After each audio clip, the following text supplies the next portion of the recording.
मगध के राज्य में कुंडी नाम का एक नगर था। कहा जाता है कुंडी नगर रावण की सोने की लंका की ही तरह सोने से बना हुआ था। इसी नगर में चारुमती नाम की ब्राह्मण लड़की रहती थी। वो हर रोज मां लक्ष्मी की पूजा करती थी और पूरे लगन से अपने माता पिता के साथ मिलकर घर का पूरा काम किया करती थी और अपने माता पिता भाई बहन का बहुत सम्मान किया करती थी। वह अपने घर में किसी को तेज आवाज में भी नहीं बोलने देती थी। वह सुख शांति स्वभाव की थी। एक रात जब चारुमती सो रही थी तो उसके सपने में मां लक्ष्मी आईं। उन्होंने चारुमती से कहा, मैं वह लक्ष्मी हूँ जिस तरह से तुम मेरी पूजा करती हो, मैं उससे बहुत प्रसन्न हूँ। अगर तुम सावन के महीने के अंतिम शुक्रवार को मेरा व्रत रखकर मेरी पूजा करो तो मेरे आशीर्वाद से तुम्हें सुख समृद्धि वर और संतान की भी प्राप्ति होगी।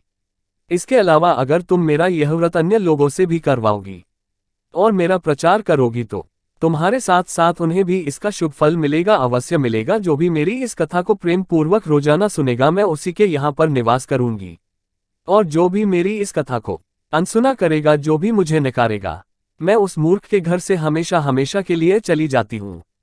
आइए मेरे दोस्तों, हम VDUpop.com के माध्यम से आपसे निवेदन करते हैं कि इस वर लक्ष्मी माता के प्रचार प्रसार का आपको आज एक बहुत सरल उपाय बता रहे हैं, जिसको आप बड़ी आसानी से कर सकते हो।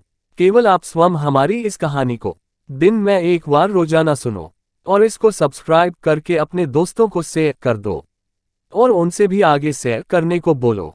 बस फिर देखो वर लक्ष्मी माता का चमत्कार। आपकी सभी मनोकामनाएं पूरी कर देंगी माता। कहानी को कभी अधूरी मत सुनना, हमेशा पूरी ही सुनना। इसका पूर्ण फल तभी मिलेगा। सुबह होने पर चारुमती ने सपने वाली बात अपने माता पिता और भाई बहन को बताए। उन लोगों ने सलाह देते हुए कहा कि सपने की बातें हमेशा कभी ना कभी सच होती है, इसलिए उसे सपने के अनुसार सावन माह के आखिरी शुक्रवार को मां वर लक्ष्मी का व्रत करना चाहिए। साथ ही उन्होंने नगर की अन्य महिलाओं से भी प्रचार प्रसार करके यह व्रत कराने की सलाह दी। इसके बाद सावन का महीने आने पर आखिरी शुक्रवार को चारुमती के साथ नगर की अन्य महिलाओं ने भी मां वर लक्ष्मी का व्रत रखा और उनका पूजन पाठ किया।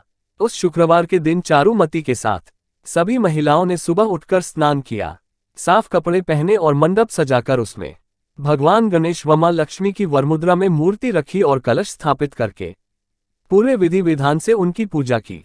पूजा के आखिरी में सभी महिलाएं जब उस मंडप की परिक्रमा करने लगीं तो अचानक सभी महिलाओं का शरीर गहनों से सज गया।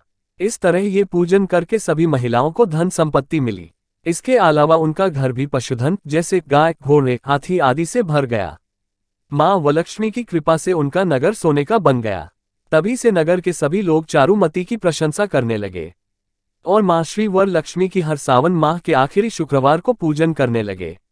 मेरे प्यारे मित्रों, आप सब से मेरा अनुरोध है, आप माता के प्रचार को दिल से करके तो देखो, आपकी सभी मनोकामना पूरी हो जाएंगी। आपको हमारी माता की कथा पर विश्वास हो तो इसको लाइक, शेयर, सब्सक्राइब करना बिल्कुल नहीं भूलना। जय माता दी।